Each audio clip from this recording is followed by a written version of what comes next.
poin yang lebih dalam lagi kita bahas adalah bagaimana caranya supaya seseorang lepas dari sihir. Ciri-ciri sihir ini banyak ya, tadi sudah saya sebutkan, bisa mimpi buruk, bisa mimpi syahwat, termasuk bapak-bapak kalau mimpi junub itu dari syaitan ya. Mimpi junub dari syaitan, jadi jangan bapak-bapak anggap prestasi kalau mimpi junub. Karena itu dari syaitan, Nabi SAW dikatakan tidak pernah mimpi junub.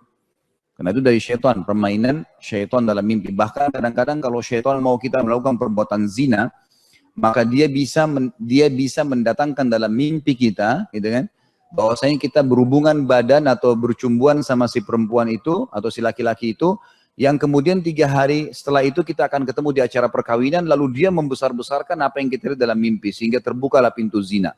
Jadi sampai pada tingkat itu, kadang-kadang dia menjerumuskan manusia, memimpikan dia misalnya melakukan sebuah pencurian dan berhasil supaya dia mau mencuri, gitu kan? Seperti itu. Jadi sering datang dalam mimpi. Makanya kata Nabi SAW, kalau orang mimpi buruk baca A'udzubillahi minasyaitonirrajim sebelah kiri, meludah 3 kali, tiup ya, bukan meludah besar nanti suaminya kena atau istrinya kena. Jadi tiup, ditiup A'udzubillahi minasyaitonirrajim lalu pindah posisi tidur.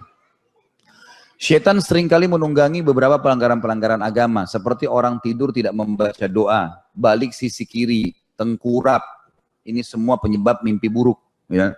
Makanya jalankan sunnah Nabi SAW, balik sisi kanan. Syaitan suka menunggangi orang kalau tidur sementara tidak berwudu.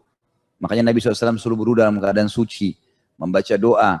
Pada saat kata Nabi SAW, kalau seorang anak Adam akan tidur, maka syaitan datang mengikatnya dengan 3 ikatan. 1 di kepalanya, 1 di perutnya, 1 di kakinya. Kalau dia bangun, dia menyebut nama Allah, membaca doa bangun tidur, lepas yang di kepalanya.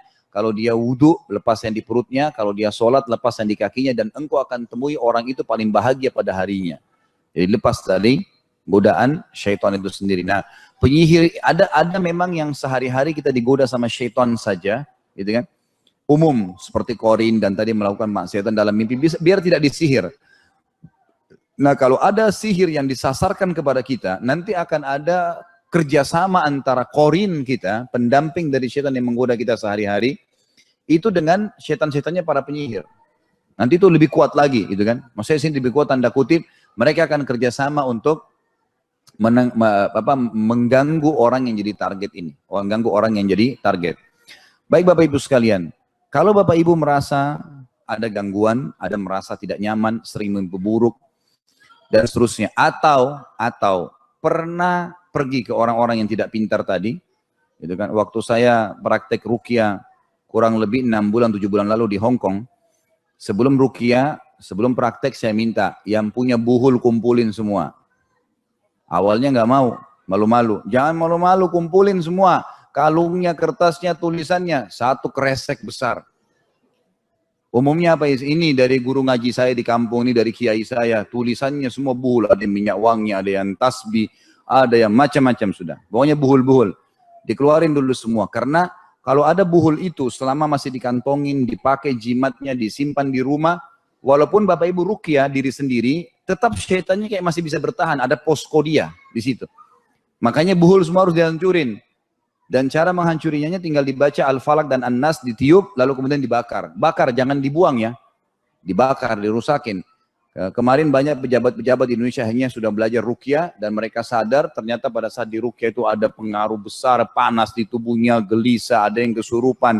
Akhirnya buhul-buhul dikeluarin semua tuh. Kris-kris yang dibayar 50 juta, 100 juta. Macam-macam udah. Kan?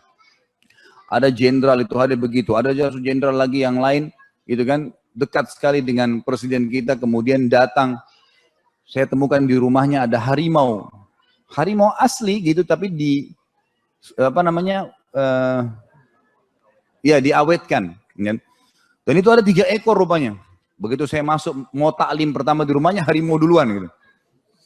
Terus saya lihat ini kayaknya bukan patung nih, bukan boneka gitu kan. Lalu kemudian saya ceramah pertama, alhamdulillah mereka semua. Lalu lama-lama saya tanya, ternyata itu harimau benar. Mahal harganya 1 ekor harimau betul. Dan ternyata itu bukan cuma sekedar dijual, memang itu dianggap sebagai penjaga. Subhanallah. Setelah mungkin sebulan 2 bulan saya isi pengajian, lalu sudah mulai dia merasa tenang dengan pengajian ini, dengan pemahaman sunnah, lalu kemudian dia mulailah memahami. Lalu bagaimana Ustaz? Saya bilang musnain. Kalau jual lagi jadi masalah. Orang lain pakai.